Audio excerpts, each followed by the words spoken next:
Hello, and welcome to the Female Founder Friday podcast with me, Lindsay White. I'm passionate about helping female entrepreneurs be great leaders, build high-performing teams, and create inspiring workplace cultures through innovative talent programs and practices. Because when people feel like they belong at work, they deliver their very best and businesses thrive. The Female Founder Friday podcast is all about connecting with the most incredible female entrepreneurs to talk about their journey to creating their own business, the mistakes they've made along the way, and how they view their own leadership. And I'm challenging all of my guests this season to take my leadership style quiz. And during each episode, we'll be digging into their leadership style and how it impacts the way they lead in their life and their business. And if you're interested in learning more about your leadership style and want some of my top tips to help you lead more effectively, you can take the quiz right now. Just check out the show notes or head over to highvoltageleadership.ca and click on the button at the top of the page that says take the quiz. Then you can share your results, connect with our guests, and join the conversation on Instagram by following me at High Volt Leadership. My guest this week is Staci Hauschild. Staci is the go-to director of operations for female-led businesses. And like so many of us, her journey to becoming a female founder was a beautiful accident. And through that amazing happenstance, she created and involved an impactful business that allows her a beautiful blend of lifestyle, service, and impact. Staci's ability to adapt and innovate is what makes her a really amazing female founder. Hey, awesome. I have my friend Staci here with me today, and I'm really excited to have this chat. We have great chemistry, Staci and I, right from the start. So thanks for coming and being a part of the show. Absolutely cannot wait to have this conversation with you today. Thanks for having me. I'm excited to chat with you. Oh, it's absolutely my pleasure. And I mean, you've told me a little bit about your journey to being a female founder, but I'm sure there's more to hear. So tell us the story, and give us a little bit of the background here, Staci, of how you got to be a founder in your own business. I like to think of myself as an accidental entrepreneur. Love it. So I came to Mexico 7 years ago after living all over the world and decided to stay here. And previously I had been working for the United States government in various educational projects. And when I decided that Mexico felt like home and the place that I wanted to be, I had to figure out what to do and how to make a living. Right. And I did not want to teach English for a few dollars an hour, not just for, financial reasons, but also I was at the top of my game in the education sector, working as a director of a language school when I came to Mexico. So none of that really meshed with me at all. So I got on the internet and I started looking around, what skills do I have? What can I do? And I just went, deep into the rabbit hole of Google, discovered virtual assistants. And I started out as a virtual assistant for health coaches. Cool. And then I think did what a lot of people do when they first start their entrepreneurial journey is learn and learn and learn some more because you don't know what you're doing. No. And you have no idea what's out there. And that's exactly what I did. I took a bunch of courses. I did a lot of certifications. I mean, I was coming from a place where I was previously working with dial-up internet. Yeah. So that was to even understand what the internet could do, which sounds ridiculous because this was only 7 years ago.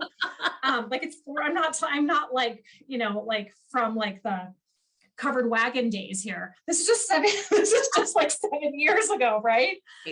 To understand what the internet could do and how I could use it. And then I found my groove in management. I became an online business manager, and currently I work in strategic planning and long-term business management for feminist entrepreneurs. I love it. Which I just love. I just love, because I know you're like an operations and strategic planning expert, Staci. I mean, it's weird because in second grade, I never said, oh, I want to be a strategic planning expert. But, no, right? I mean, right. Come on now, right? But when I look at everything that I've done, it led me to this. Yeah. And I think that is the beauty of entrepreneurship and technology, is we really get to use our gifts. Yeah. To build a business that we want, and to live a life that is desirable to us. Yeah.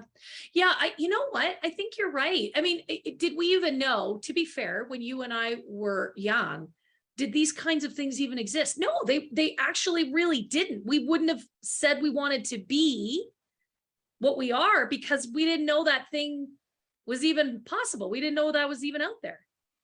No. And I mean, I am a huge disappointment to my family. If you look at, I say this tongue in cheek, because I'm the first person in my family to graduate from college. Yeah. And I'm the only person who has a master's degree. And to think that I then did not take that certificate and put myself in a job for the rest of my life is kind of mind-blowing to people. But you get to, like, I really believe that one experience takes you to the next. Oh, sure. And so, here I am. Yeah. But I would have to say that I'm not sure that's actually true, because in the work you do, I'm sure you use lots of what your undergrad was and lots of what you learned in the technical pieces of your MBA. I'm sure you apply those things 100%. every single day. Just because you don't work in a big Fortune 500 company doesn't mean that you're not using all of that incredible knowledge and skill. Oh, no, absolutely not. I mean, when I was a teacher, I created lesson plans and I managed classrooms of up to 60 people. Right. Well, that translates into what I do now as an online business manager, making project plans and supporting teams. So 100%. Yeah. It's just about doing that and using those things in a far different way. Yeah, than we could ever have imagined. I mean, you know, 7 years, even 8, 9, 10 years ago, wouldn't have dreamed of that. So I think that is super cool.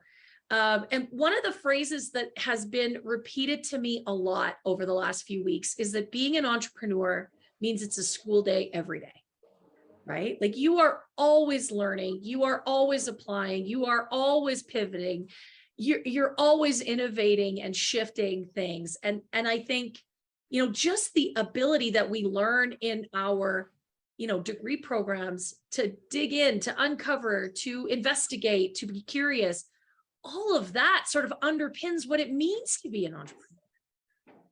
I like that. Every day is a school day. Yeah. Yeah. It's super true, right? Because I feel like every day I learn something. Absolutely. And I mean, every day I probably also make mistakes, and that's school and learning. 100%. Well, let's talk about that. Tell us, Staci, about, you know, in your journey here, where have you made some of those mistakes, messed some things up? What did you learn from that? I actually when I started as a virtual assistant, what people wanted was social media management. Right. So I learned social media. Now, as you said, I'm a true operator. So yes, I may have a big personality, but I am a behind the scenes gal. And I was not interested in social media, but that's what I did. And consequently, my first business failed because I hated everything I was doing. Yeah, right. But then also, as I've grown in this space, what I've learned and what I also help my clients with is understanding that a virtual assistant is, I think the word virtual assistant is widely overused and heavily exploited.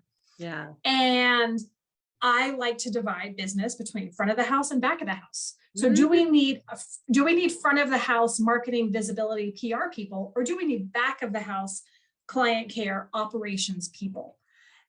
Because a lot of people are looking for that VA who can do everything. And I don't believe anybody should do anything, nor are you going to be good at anything. No. So again, I failed because I was doing something I didn't want to be doing, but trying to figure it all out. And people will say, oh yeah, but you learned something. Yeah, I did. But if you are not making enough money, it is called a hobby. No, business failed.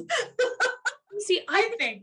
Oh yeah, I mean 100%, right? Is it actually a viable business or is it just an expensive hobby? I think there's a fine line. And at a certain point in your entrepreneurial journey, you need to be really honest with yourself about which it actually is. But I think you make some really valuable points. And the first thing is, if you're doing something that you are not truly passionate about, it's inevitably going to fail. You may actually make money, but you will be miserable. And that in itself is a failure. If you're doing work that you don't love doing, why the hell are you doing it? I mean, that really is the question, right? And how do you get out of that as effectively and efficiently as possible? I think the second point you make is that you're right. Now, whether it's in a VA role or in, even in general, I work with a lot of business owners that come to me and say, I'm having trouble recruiting. I can't find the right person. And what they're looking for is a unicorn. Yes. They are looking for something that does not exist, because they want them to be all things all the time and have 60 different skill sets. And a unicorn that they don't have to train. Yeah, right? Like they could just walk in, sit down, know their business, and read their mind. Like that's the other part. We'll talk about that piece later. But I have to disevolve them of that fallacy that they can find one person with 6 different skill sets, when in fact what we need is 3 different roles. With individuals that, as you've said, people that are more skilled at the communications, the marketing, the PR, and they can be more front facing, and we need people that are more detail oriented, more task oriented, more operationally oriented. And those 2 people are not the same. They don't have the same skills. They don't have the same competencies. And the truth is, they don't actually talk or walk or quack the same way. Those are absolutely not things. Yeah, it's true. And when we can set our business up and set our roles up so that the right people are in the right places, then they feel successful. They feel the passion for their, right? Like it just all kind of lines up when you can do that. So I love that you brought that to the table, that you actually had that experience, because I think that's really important as a consultant to bring to the business. Well, I had that experience trying to be everything to my clients. Yeah. And I have that experience now in people's business when they do strategic planning with me, and they'll say, oh, I want to hire a virtual assistant. But when I'm looking at their strategic plan and the things that they've identified, they don't need a virtual assistant. They need something else, someone else, another set of skills. Yeah. And I can easily see that by them telling me, where they're spending their time, where they want to be spending their time, what's making the skills that the tasks that they do, the work that they do that makes them money, the ones that don't, I can clearly see that. But I think there's a lot of work to be done about understanding how to hire and onboard and train a team that you don't. I think a lot of people will also say most CEOs don't like to manage people. Yeah. And that's not their skill set, and it shouldn't be. And it's stressful when you don't have the right people on your team. Full stop. 100%. I often say, we don't start our businesses to be a leader. We start them because we're passionate about a product or a service. And then that business grows, and suddenly we have 15 people working for us. But we have never embraced the idea that we are in fact a leader. And what does that leadership mean? And how do we lead effectively? Because ultimately we have to be able to provide some of that leadership, at least until we get to a size where we can find someone to step in the middle of all of that. But realistically, it's, we don't wake up and think, geez, I'm going to start a business because I want to lead people. That's not a business model, right? No, and I say the same thing. You don't start a business to manage a business. You may be a boudoir photographer who helps empower women, and you will love everything about that. Yeah. But like those beautiful images and the work that you do to help women love their bodies is 1% of what it takes to run a successful boudoir photography business. Yes. That's the truth, right? It's all of that other stuff that as an entrepreneur, as a business owner, as a CEO gets in the way of us doing the work that we really love. And that's where we get ourselves into trouble, though, is we want all of that work to disappear so badly so we can do what we're really great at, that we want to hire a unicorn just to do it all. Well, that just never works out. Because if they say they can do all of that, chances are they're either lying or vastly overestimating their capability, and they're going to disappoint you in the end. They're not going to be able to deliver, is the truth, right? Yeah. Staci, I love this conversation, and I love it because you really look at it from that operations and strategic perspective. And I really come at it from that leadership and people operations piece, that, that true talent perspective.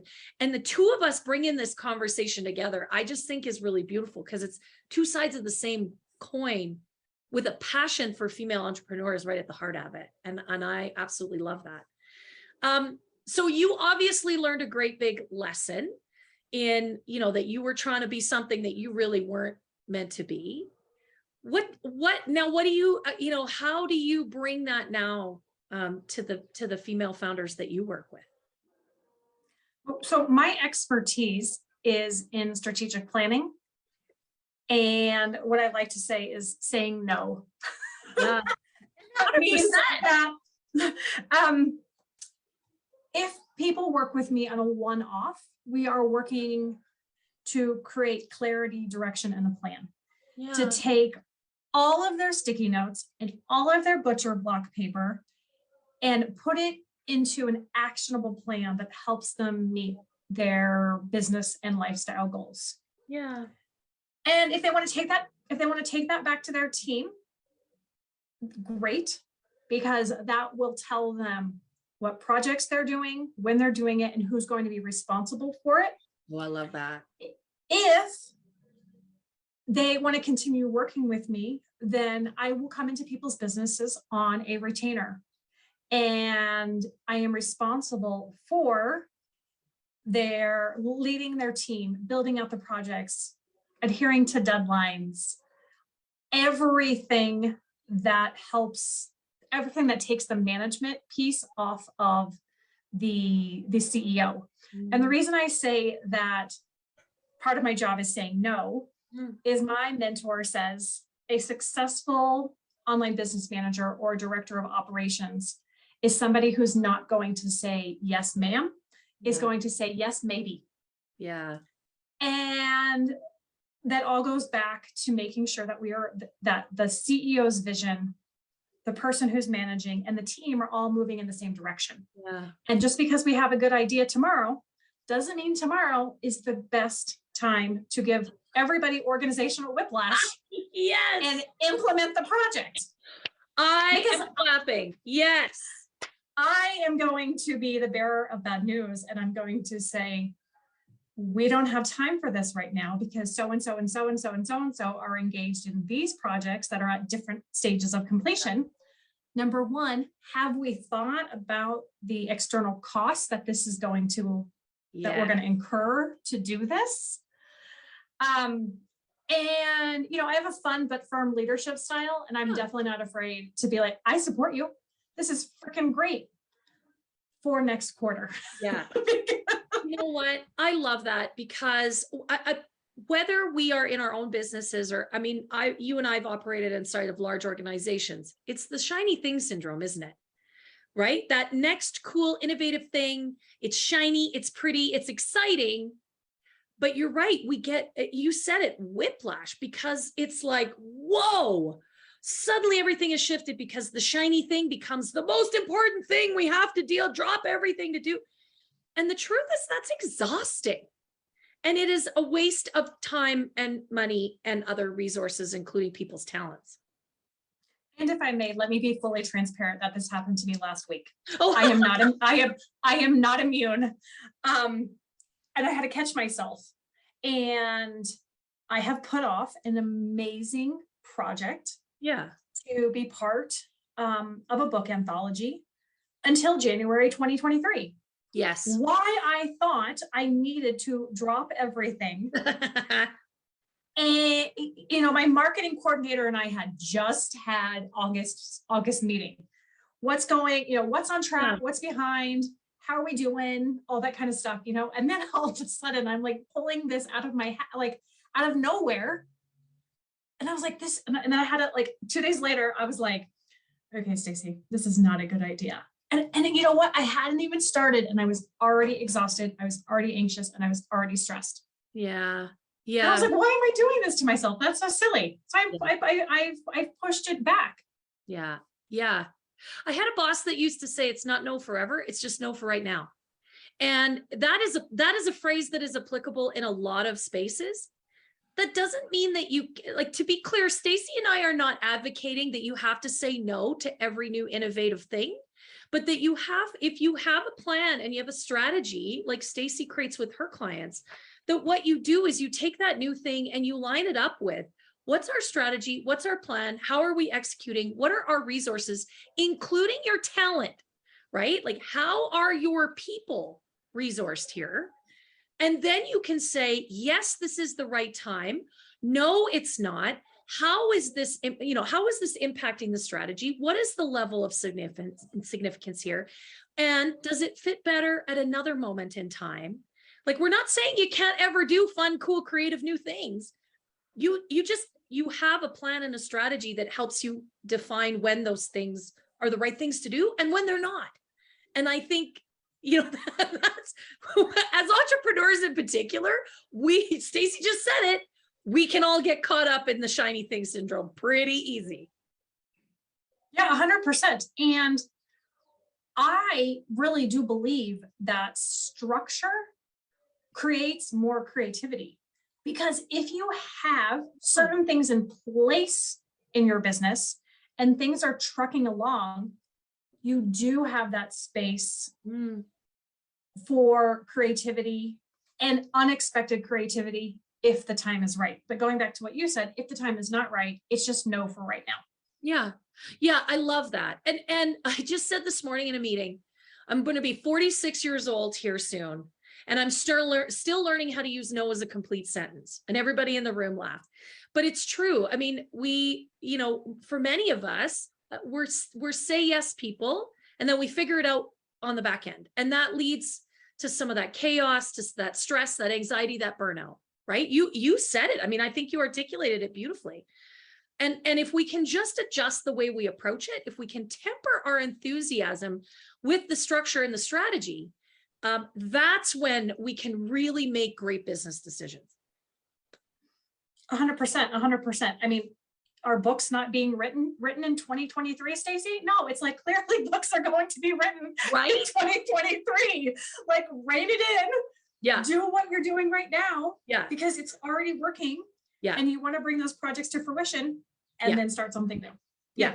Yeah. And what I would add to that, and I think you sort of insinuated this, but what's really, really important is making sure that you have the work and life blend that you really need in order to lead your business effectively, because we'll shoulder the burden of that new shiny thing and we will give our all to it. And what that inevitably does is take energy from other spaces, usually our personal life and our relationships. And that's really important. We have to maintain that blend or we burn out. And if we're not able to be present in our business, you know, bad things happen, right? Well, exactly. And I was picturing myself, and I've seen my clients do it, is to start something new. And then the notifications that come in from team members on ClickUp, which is my project management tool of choice, get ignored from the CEO. And then there gets a backlog. Yeah. And then the people on the team start to feel like, oh, I put so much work into this project, and all of a sudden the CEO is ghosting on me, and I can't get my questions answered. And does this even matter anymore? And does the work I'm doing, am I important? Yes. It's very disengaging. It's very disengaging. That is a really valuable point to make, because it's not just us. It's how that ripple affects through our whole business, our whole team, and ultimately to our clients, right? Because if our clients aren't happy, we're not making money. I love that. Staci, I think that is really, really valuable insights for the female entrepreneurs that listen to this show in particular. That, that is really interesting. And it's really, I think it's something that could be really impactful for anyone listening today, right? That next shiny thing, just take a beat and think about it compared to your strategy. I really, really love that.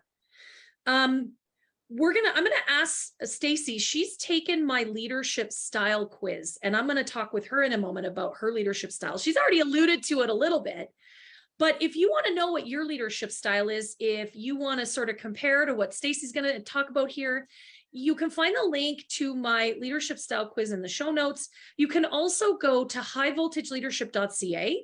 Right at the top of the homepage, there's a button that says take the quiz.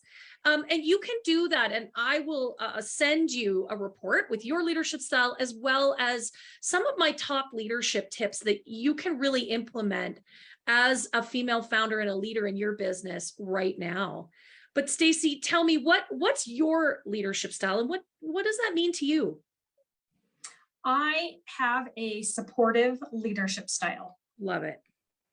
Yeah. And to me, that means, I don't want to use a circular definition here. Supporting means being supportive.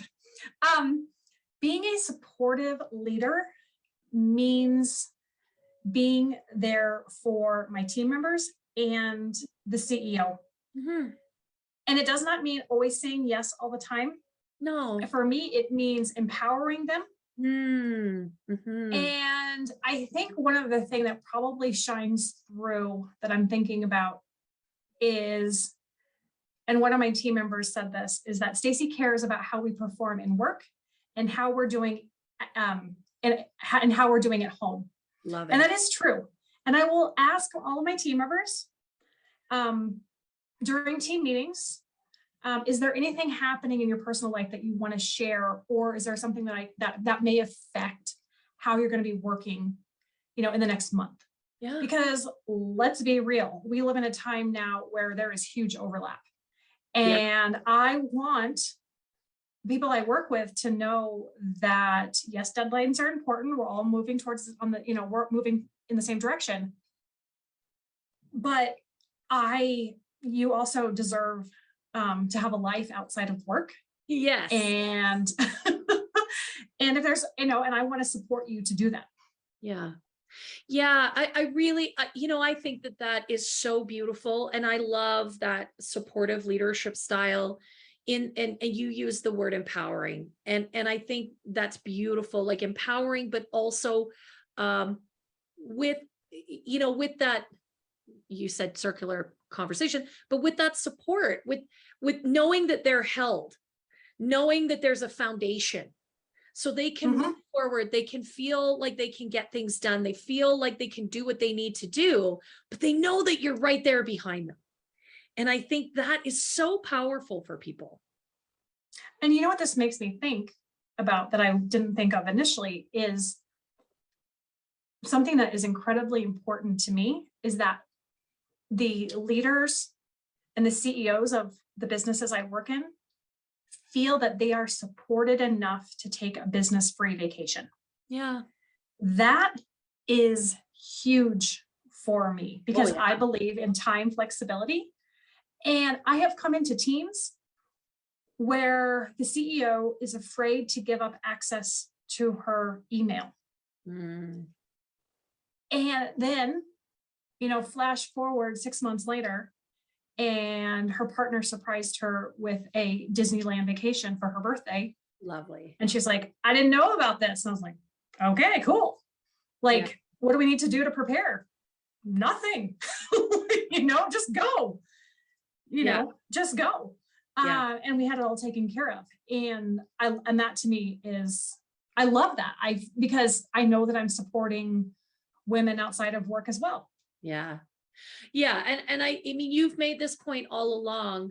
We are passionate and care about our businesses, but we are a whole person. And we have to also feel like we are supported in what we need to be personally. Because for many of us, we are wives, we're partners, we're mothers, we're sisters, we're aunties, we're girlfriends. That is an expression of who we are in all of those places. We're part of our communities. For many of us, we give lots of time to lots of different great organizations. That's the stuff that makes us who we are. And we have to be able to park our business at moments in time, because you can't pour from an empty cup. You have to refuel. And it's those relationships and those experiences, like going to Disneyland for a couple days. That's what fills our cup. Yeah, I love that. I love that. Yeah. Yeah, I think that's awesome. And I love it when there's real magic in a business when a team feels supported and they are operating at such a high level that they've got it. They're high performing, they're working together. Everything is on target, and the strategy is something that they really understand. So they know why they're doing it, not just that they're doing it. And that then the founder and the CEO says, they don't actually need me to be in their business all the time. Right. So there's a mutual support there, which is cool too, that you really foster and create. I love that. Oh, thank you. Yeah, that's absolutely brilliant. I think the supportive leadership style is something we all need to practice and integrate as leaders, because we just create more leaders from this space too, Staci. I agree. I agree. This has been an absolutely fantastic chat today.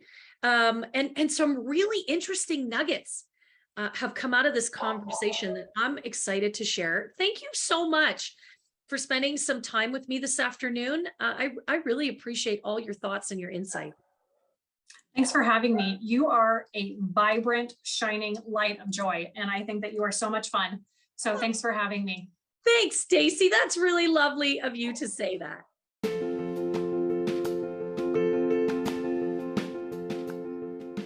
Well, thank you so much for tuning in today. I sure hope you enjoyed listening as much as I did hosting this conversation. And if you did enjoy today's episode, would you do me a favor? Would you give the episode a 5-star review and share it with all of your friends? I would really appreciate that. I've got a goal to impact 1,000 female founders, and with your help, we can really amplify this message. Thanks again for being a part of the show, and don't forget to connect with me and all of my guests on Instagram at High Volt Leadership. We'll see you next Friday.